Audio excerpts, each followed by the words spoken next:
उस वक्त जरदारी साहब की हुकूमत के ऊपर जिन चीज़ों को मीडिया ने समझा, सख्त तनकीद की। मैं खुद नाक़िदीन में से था, बहुत सख्त तनकीद करने वाले था। लेकिन आज मैं ये कहने को तैयार हूँ कि जरदारी साहब या जरदारी साहब की टीम ने या उनके लोगों ने, जो खास तौर पे जो उनके एमएनएस थे, मिनिस्टर्स थे, उन्होंने कभी हमारे ओनर्स को या चैनल के मालकान पे प्रेशर नहीं डाला, जिससे हमें ये महसूस नहीं हुआ कि हमें हमारा पॉइंट ऑफ व्यू तब्दील कराने की कोशिश की जा रही है या हमसे कोई हुकूमत के फेवर में काम लेने की बात की जा रही है। हाँ, इंडिविजुअल बेसिस पे जब मुलाकात करते थे, वो प्रोग्राम में आते थे तो अपनी नाराज़गी का भी इज़हार करते थे। ज़रूर नाराज़ होते होंगे, लेकिन हमें ऑफ एयर करने में या चैनल को बैकडोर से बंद करने में, ये सब चीज़ों का कभी हमने नहीं नज़ारा देखा। इसी तरह आ जाइए, नवाज शरीफ साहब का दौर आता है। नवाज शरीफ साहब के दौर में आपने क्या कुछ नहीं किया तनकीद की। पनामा में तो हशर नशर कर दिया आपने उनका। हालांकि देख सकते हैं जो सूरत हाल, आपने आवाज़ उठाई कि जी जनाब ये मसाइल है, वो मसाइल हैं, ये मैटर्स है, वो मैटर्स है।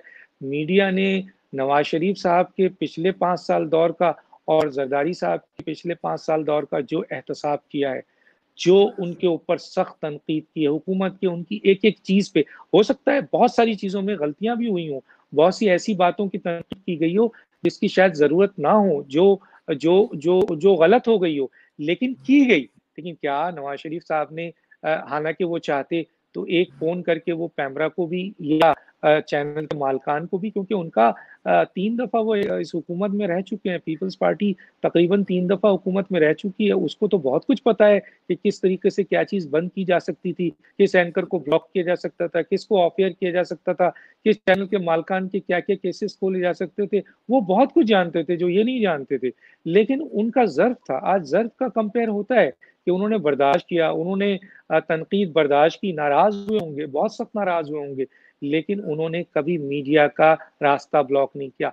हालांकि उनके लोग नाराज होने के बावजूद भी चैनल्स में आते थे, हमारे प्रोग्राम में आते थे, जवाब देते थे। तो हम तो सफ़े अव्वल के तनकीद, मुझे अगर कहा जाए कि डॉक्टर दानिश आप किन लोगों में शुमार होते हैं, तो मैं कहता हूँ, मैं सामने कहता हूँ कि सफ़े अव्वल के तनकीद में हम शुमार होते थे। हमें ये कहने में कोई हक बजाय, लेकिन एक बात यहाँ कहता चलूँ कि मुझे नवाज शरीफ साहब की ज़ात या उनकी फैमिली या जरदारी साहब की ज़ात या उनकी फैमिली पे कभी हमने उँगली नहीं उठाई। कोई ऐसा प्रोग्राम, कोई ऐसी चीज़ नहीं। हाँ, हमारे इश्यूज़ होते थे, जो इश्यूज़ बनते थे, जो अवामी मसाइल होते थे, जो आपके गवर्नेंस होती थी, जो आप इदारों के लिए काम कर रहे होते, जो आपकी पॉलिसीज़ होती थी, प्लानिंग होती थी, जो आपके सफारती मसले होते थे, जो आप स्टेटमेंट देते थे, जो आप पार्लियामेंट में कहते थे, जो कानून साज़ी करते थे, वो तमाम चीज़ों पे हम आवाज़ उठाते थे और बहुत सख्त तरीन उठाते थे। आपके ऊपर करप्शन के इल्ज़ामात लगते थे, हम उसको भी उठाते थे। और वो इल्ज़ामात, जब तक एक बात तय है कि जब तक आप पर इल्ज़ाम है, आप एक मुल्ज़िम है।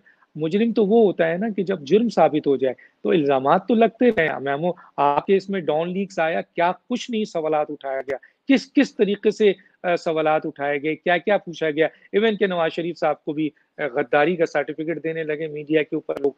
अल्लाह का शुक्र है, इस सूरत हाल से बहुत से लोग जो हैं वो इस बात को मानते हैं। लेकिन क्या नवाज शरीफ साहब ने इन चीज़ों के ऊपर मीडिया को बैकडोर में ऑफ एयर किया, एंकर्स को क्या बंद किया, क्या उनके ऊपर प्रेशर डाला, क्या चैनल्स को ब्लैकमेल किया, क्या उन्होंने अपने लोगों को रोका कि इस चैनल में नहीं जाओ, क्या बाइकाट किया? ऐसा कुछ नहीं हुआ। इवन कि आप देख लीजिए कि इमरान खान साहब का दौर था, मीडिया उनको कवरेज दे रहा था और मीडिया का ज़हन था कि चलें 2 सिस्टम, पार्टी सिस्टम है, एक तीसरा शख्स आ रहा है। इतनी बड़ी-बड़ी बातें, इतनी बड़ी-बड़ी बातें, इतनी बड़ी-बड़ी बातें कि पूरा का पूरी दुनिया ही बह गई कि भाई इमरान खान तो बहुत बड़ा इनकलाबी लीडर है, माशाल्लाह आ रहे हैं और चलें भाई आने दो। एक तीसरा आदमी भी इंटर होता है, चलो तीनों में मुकाबला होगा और अच्छा है एक आदमी और भी देखा जाए। वो बड़ी-बड़ी बातें कर रहा है और सिस्टम को तब्दील करने की बात कर रहा है और मुल्क को ये लोग अगर 30 साल में नहीं सँवार सके, तो एक शख्स कह रहा है कि मैं तो 100 दिन में सँवार दूँगा, कोई बड़ी बात नहीं है।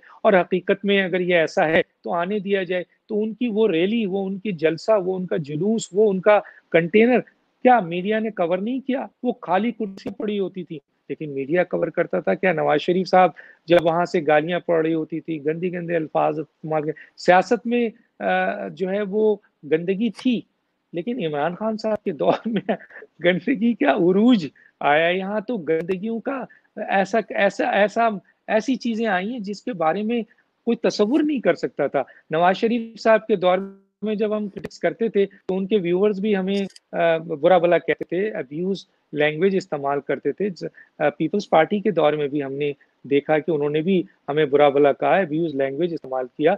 लेकिन जिस तरह की अब्यूज लैंग्वेजेस, जिस तरह की गालियां गलौज, जिस तरह की फैमिली गालियां, जिस तरह की एक घटिया जबान आज के दौर में इनके जो मीडिया सेल कर रहे हैं, जरा सा अगर कोई इनके एक आदमी, क्या हमसे अगर पूछें तो 10 साल तो हमने इनको सपोर्ट किया था भाई, 10 साल। ये खुद मानते हैं कि मैं तो मीडिया की वजह से मेरी पार्टी आई है, मैं मीडिया की वजह से वजीर आजम बना हूँ। वजीर आजम तो ये कई वजह से बनी है, इनकी पार्टी जीती कई वजह से, इस पे तो मैं अभी क्या बात करूं। लेकिन चलें, आप मानते हैं, खुद कहते हैं कि मीडिया की वजह से, कम से कम इतना तो शर्म होना चाहिए आपको कि जिस मीडिया ने आपको वजीर आजम बनाया, जिस मीडिया ने आपको इस मनसब तक पहुंचाया, आपकी पार्टी को क्रिएट किया, आपको इस काबिल बनाया कि आपको लोग सुनने लगे, हालांकि खाली कुर्सियां पड़ी रहती थी, फिर भी मीडिया ऐसा दिखाता था कि जी लोग सुनते थे आपको।